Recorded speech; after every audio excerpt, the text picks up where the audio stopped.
আসসালামু আলাইকুম, সবাই কেমন আছেন? আশা করি সবাই অনেক বেশি ভালো আছেন। আল্লাহর রহমতে আমরা ভালো আছি। তো চলে আসলাম আবারও একটা নতুন ভিডিওতে। বলেন তো এটা কি খাচ্ছে আমি? তাও বলে এটা স্যুপ নুডলস বলে নাকি?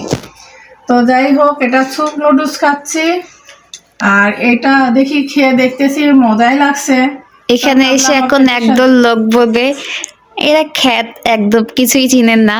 আসলে এটা কিন্তু আমাদের ফান করে বানানো, কেউ আবার সিরিয়াসলি নিবেন না। তো আমরা এখানে তো স্যুপ নুডলস করে নিলাম, তো সেটাই খাচ্ছি আর ভাবলাম যে শেয়ার করি। এটাই খাচ্ছিলাম, বাটিটা অনেক গরম তো এই জন্য প্লেটের উপরে রাখছি আর খাচ্ছি। ভাবলাম যে আপনাদের সঙ্গে একটু ভিডিওটা শেয়ার করে ফেলি। আর কে কে এরকম নুডলস বলি আবার স্যুপ নুডলসটা কে কে পছন্দ করেন অবশ্যই জানাবেন। তো এটা কিন্তু ম্যাগি থাই স্যুপটা দিয়ে করা।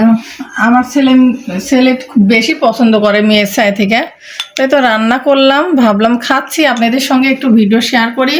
আর ব্লগটা ওইভাবে শেয়ারই করা হচ্ছে না।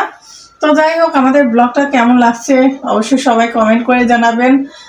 দিন ভালো যাচ্ছে না, সবসময় ঘরের মধ্যে বসে আছি, ভালো লাগছে না, শরীরটা খুব ব্যথা ব্যথা করতেছে। তো ঘরেই আছি। যাই হোক, আচ্ছা একটু বাইরে বের হতে চাইলাম, তাও বের হতে পারলাম না। তো এইভাবেই দিন যাচ্ছে। আর অবশ্যই আমাদের সবাই সাথে থাকেন আর দেখতে থাকুন। ব্লগটা কেমন লাগছে অবশ্যই কমেন্ট করে জানাবেন। তো নুডলসটা খাওয়ার পরে আপনাদের সঙ্গে আবার শেয়ার করবো। একটু সবজি রান্না করতে দিয়েছি, তারপরে আবার শেয়ার করবো।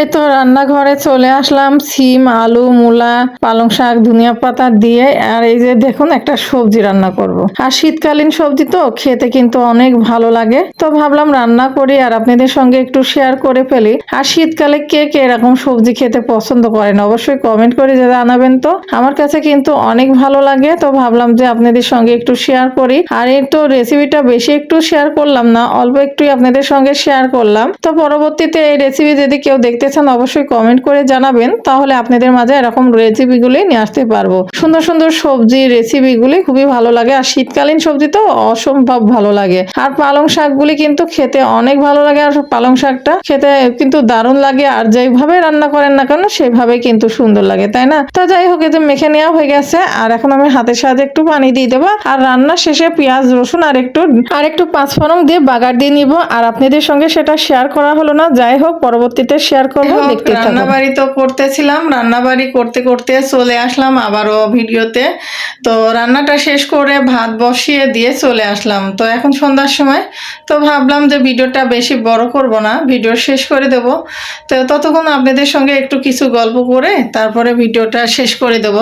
যাই হোক, আজকে সারাদিনের ভিডিওটা কেমন লেগেছে অবশ্যই কমেন্ট করে জানাবেন। ভিডিওতে কিন্তু সেভাবে কোনো কিছুই করা হয়নি, তো তারপরেও ভিডিও শেয়ার করা হলো না। তো যতটুকু পারছি ততটুকুই আপনাদের সঙ্গে শেয়ার করলাম। আর শরীরটা ভালো যাচ্ছে না, তো খুব খারাপ লাগছে। তো ঠান্ডা লেগেছে, তো অনেক খারাপ লাগতেছে। তারপরে যতটুকু পেরেছি ততটুকু ভিডিও আপনাদের সঙ্গে রান্না শেয়ার করলাম। আর অবশ্যই আপনাদের সঙ্গে ভালো ভিডিও নিয়ে আসার চেষ্টা করতেছি। শরীরটা একটু ভালো হলে ভালো ভিডিও নিয়ে আসবো, আপনাদের সঙ্গে শেয়ার করব।